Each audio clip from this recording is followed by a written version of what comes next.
നമസ്കാരം. Raf talk ഫുട്ബോളിലേക്ക് അവർക്കും സ്വാഗതം. വേൾഡ് കപ്പിന് ടിക്കറ്റ് എടുക്കാൻ അയർലൻഡിലേക്ക് വണ്ടി കയറിയ പോർച്ചുഗൽ ക്രിസ്ത്യാനോ റൊണാൾഡോക്ക് റെഡ് കാർഡും വാങ്ങി ഇതാ തിരിച്ചു വന്നിരിക്കുകയാണ്. വേൾഡ് കപ്പിൻ്റെ യോഗ്യത ഇനിയിപ്പോൾ അടുത്ത കളി ജയിച്ചേ പറ്റൂ എന്ന സ്ഥിതിയിലേക്ക് കൊണ്ടുപോയിട്ടുണ്ട്.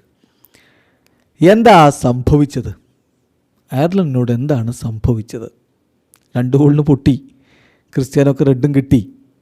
ഇതിനപ്പുറം കളിക്കളത്തിൽ എന്ത് നടന്നു എന്നതുകൂടി ബെർണാഡോ സിൽവ വിശദീകരിക്കുന്നുണ്ട്. വാട്ട് ഹാപ്പൻഡ്, എന്തു പറ്റിപ്പോയി?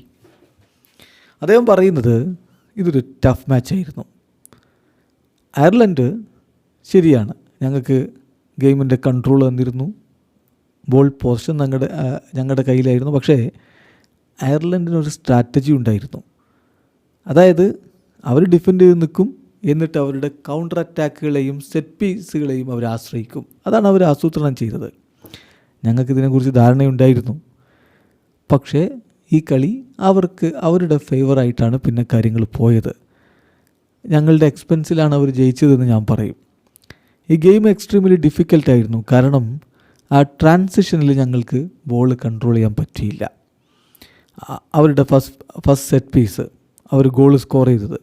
സോ ഞങ്ങളെ സംബന്ധിച്ചിടത്തോളം വേണ്ട വിധത്തിൽ എഫക്റ്റീവ് ആവാൻ പറ്റിയില്ല. പെനാൽറ്റി ഏരിയയിലേക്ക് ആവശ്യത്തിന് പ്ലേയേഴ്സിനെ സെൻഡ് ചെയ്യാനും ഞങ്ങൾക്ക് പറ്റാതെ പോയി. എല്ലായ്പ്പോഴും ഇങ്ങനെ 5 ഡിഫൻഡേഴ്സിനെ ഫിസിക്കലി സ്ട്രോങ് ആയിട്ടുള്ള ടീമുകൾക്കെതിരെ ഞങ്ങൾക്ക് നേരിടേണ്ടി വരുന്നുണ്ട്. അതത്ര എളുപ്പമുള്ള കാര്യമല്ല.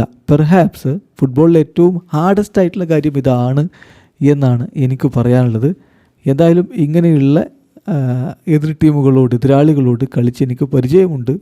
മുമ്പും ഇത്തരത്തിലുള്ള അനുഭവങ്ങൾ ഉണ്ടായിട്ടുണ്ട് എന്നാണ് ബെർണാഡോ സിൽവ പറയുന്നത്. ചുരുക്കത്തിൽ അയർലൻഡിൻ്റെ ഡിഫൻസിനെ പൊട്ടിക്കാൻ പോർച്ചുഗലിന് കഴിയാതെ പോയിടത്താണ് ഈ കളി അവർ കൈവിടുന്നത്. പിന്നെ CR7 നന്നായിട്ട് പ്രകോപിപ്പിച്ച് അദ്ദേഹത്തിന് റെഡ് കാർഡും വാങ്ങിക്കൊടുത്ത് അവർ ഒതുക്കുകയും ചെയ്തു. 10 പേരായിട്ട് ചുരുങ്ങിയതോടുകൂടി തിരിച്ചടിക്കാനുള്ള പോർച്ചുഗലിൻ്റെ മോഹം അങ്ങ് അണഞ്ഞു പോവുകയും ചെയ്തു. ഇതാണ് യാഥാർത്ഥ്യം. വീഡിയോ അവസാനിക്കുന്ന ഫുട്ബോൾ ലോകത്തെ കൂടുതൽ വിശേഷങ്ങളുമായി റാഫ് ടോക്സിൽ എത്താം.